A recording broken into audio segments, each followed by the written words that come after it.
तो जय हिंद फ्रेंड, कैसे हैं आप लोग? आई होप सब अच्छे होंगे। तो जैसे कि हम आज बात करने वाले हैं जो यूपी पुलिस का पीछे एग्जाम हुआ था अभी 2024 वाले की बात करने वाले हैं, जो अगस्त में हुआ था उसके बारे में। तो जैसे कि काफ़ी बच्चों ने मुझे भी कमेंट किए कि भाई तुम्हारा क्या स्कोर रहा, तुम बहुत ज़्यादा मॉक टेस्ट की वीडियो अपलोड करते थे। तो मैंने किसी को कोई रिप्लाई नहीं दिया क्योंकि थोड़ा सा मेरा जो स्कोर था वो इधर उधर हो रहा था, तो फिर मैंने इस वजह से किसी को नहीं बताया कुछ भी। पर अब बताना जरूरी है क्योंकि कुछ ज़्यादा ही कमेंट आ रहे थे, तो इसलिए। तो भाई देखो, मैं बताता हूँ, मेरा तो थोड़ा सा पेपर खराब हो चुका है, थोड़ा सा क्या मतलब बहुत ज़्यादा। मुझे उम्मीद नहीं थी कि मेरा इस तरह से पेपर खराब होगा, क्योंकि मुझे लगता नहीं था कि मैंने जिस हिसाब से तैयारी की थी। देखो, जो मेरा उसमें टेस्ट में मॉक टेस्ट में आ रहा था वो तो तुम्हें भी पता सबको जो रियल था। कुछ लड़के कहते थे कि फेक है, दोबारा री अटेम्प्ट कर। भाई एक बात बताओ, री अटेम्प्ट करूंगा तो मेरा स्कोर फिर 100 तक ही क्यों रहेगा, उससे ऊपर क्यों नहीं जा रहा था? मेरा भी तो स्कोर भाई 110 120 130 तक भी प्लस जा सकता था, क्योंकि मैं मॉक टेस्ट दे रहा था। तो री अटेम्प्ट में तो फिर देख के दोबारा दे सकते हैं, कोई उसमें 100 तक ही क्यों रहता था मेरा स्कोर? काफ़ी बच्चे कहते थे कि तुम्हारा टाइम में गलत आ रहा है, तो इस वजह से भाई वो ऐसा होता था कि उसमें रीसेव मतलब सेव नहीं करता था, डायरेक्ट आगे चले जाते थे, तो उसमें सेव टाइम सेव नहीं होता था। तो उस वजह से वो प्रॉब्लम थी, वो मुझे पता नहीं थी। मैंने काफ़ी बार जो टीम थी RW की, उस पर भी बात किया, तो पर उस पर कोई रिस्पॉन्स नहीं मिला। तो मुझे फिर काफ़ी लड़कों ने कमेंट वगैरह कि भाई तुम ऐसा कर दो, इस तरह से करो तो तुम्हारा टाइम जो क्लियर दिखाएगा। तो मैंने उस तरह से करना शुरू करा, तो सब उसी तरह से आ रहा है रियल टाइम। तो आप देख लीजिए, सभी में रियल टाइम मिलेगा। क्योंकि पहले मुझे भी नहीं पता था कि मेरा टाइम किस तरह से चेंज हो रहा था। पता चली मैं मुझे खुद ही टाइम का अनुभव नहीं हो रहा था। मेरे इस बार पेपर में टाइम की प्रॉब्लम आ गई सबसे ज़्यादा, तो क्योंकि मुझे उम्मीद नहीं थी मेरा इस तरह से पेपर खराब हो जाएगा। क्योंकि मैंने मैथ में जितने क्वेश्चन अटैम्प्ट करने की उम्मीद रखी थी, मेरा सारी उम्मीद पर पानी फिर गया। क्योंकि देखो, मैंने जो मैथ के थे, मैंने सोच रखा था कि जो 22-23 क्वेश्चन आते हैं तो मैं 18 तक कर सकता था, और जबकि क्वेश्चन आए थे 27। और 27 में से क्वेश्चन मेरे कुल 12, वो क्या कहते हैं, 15 हो पाए हैं, और 3 मेरे गलत हो गए हैं उसमें भी।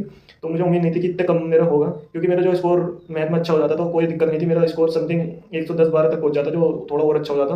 क्योंकि मेरा स्कोर इस टाइम प्रेजेंट में 100 हो बैठ रहा है, और 100 में से कुछ 2-4 क्वेश्चन तो मेरे इस तरह से भी हैं जो पेंडिंग में जा सकते हैं, जिसके कोई अनुभव मुझे भी नहीं है। जो मतलब भंडी बोर्ड है, उसके अनुभव से ही पता चल पाएगा। क्योंकि मेरे जो क्वेश्चन गलत हुए हैं वो काफ़ी लड़कों ने एक्सचेंज कर रखे हैं, मतलब किसी ने कुछ लगा रखा, किसी ने कुछ लगा रखा, जबकि उसमें आंसर तो ना डिसमैच हो रहा है। तो मुझे लगता है, देखो, जो मेरा एग्जाम हुआ ये तो जैसे भी गया, पर मैं अब SI की तैयारी के लिए प्रिपेयर कर रहा हूँ, जो कि इस बार कुछ करने की कोशिश करेंगे। क्योंकि देखो, अब क्या करते हैं, एक बार जो दुख झेला नहीं गया, इस बार लास्ट चांस है, देखो होता है क्या नहीं होता। मैंने अपनी तरफ से 100% करी थी अपनी तैयारी। अब जो रहा उसका रिजल्ट तो अब 2-4 दिन में पता चल जाएगा, आंसर की आने वाली है। और जितने भी लड़के कह रहे थे कि भाई तुम फेक कोचिंग करते हो, फेक की मतलब फेक ऐप से टेस्ट मॉक टेस्ट देते हो, भाई वो फेक नहीं है, वो रियल है। जो आपको लगता है ऐसा, तो भाई अब मैं कुछ नहीं कर सकता, क्योंकि आपकी जो प्रॉब्लम है वो मैं कैसे सोल्व कर सकता हूँ? मुझे जो लगता है मैंने तो अपनी तरफ से 100% करता हूँ। इतना है मेरे पास। जो किसी कोई मुझे बता देता कि भाई तुम्हारा ऐसा यहाँ से ये हो रहा, तो मैं तो उससे भी चेंज करने की कोशिश करता हूँ। क्योंकि देखो, जो बच्चा मुझे बता रहा है, भाई मेरा बता रहा है, तो मुझे कुछ अच्छा ही बता रहा होगा। 2-4 होते हैं जो भाई उल्टा सीधा बोल देते हैं कि तुम तो ऐसे वैसे। भाई किसी के 1-2-4 के कहने से तो कुछ नहीं होने वाला, क्योंकि आपको भी पता है 2-4 बोलेंगे तो उससे थोड़ा सा अनुभव। और पहले आपने देखा होगा मेरे वीडियो में भी ऐसे ही रहता था कि मैं कुछ कह नहीं पाता था, क्योंकि बोल नहीं पाता था। अब इस तरह से अनुभव भी होता गया। तो बहुत चेंजिंग आती है जब कुछ करने की कोशिश करते हैं।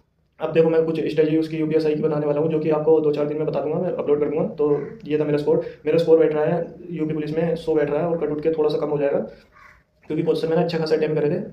क्योंकि मुझे लगता नहीं था मेरा मैथ इतना गलत हो जाएगा। गलत क्या मतलब, इतना छूट जाएगा, इतना टाइम की प्रॉब्लम आएगी, बहुत ज़्यादा टाइम की प्रॉब्लम बैठी मेरे मैथ में। और तो मेरा हिंदी में थोड़ा सा पहरा, तो वो नहीं समझ पाया मैं, पहले की ज़्यादा प्रॉब्लम आई ना। तो टेस्ट तो मेरा बहुत अच्छा जाता, मुझे लगता था कि इस बार सिलेक्शन हो जाता, पर कोई बात नहीं, जो होता बेस्ट होता। क्या पता SI के लिए अच्छी तैयारी हो पाए। तो जय हिंद जय भारत। लाइक करना, शेयर करना, जो आपका स्कोर है वो कमेंट में बताना। इसके एक बार मैं कट ऑफ बता दूंगा कि कितनी जा रही है। तो जय हिंद जय भारत।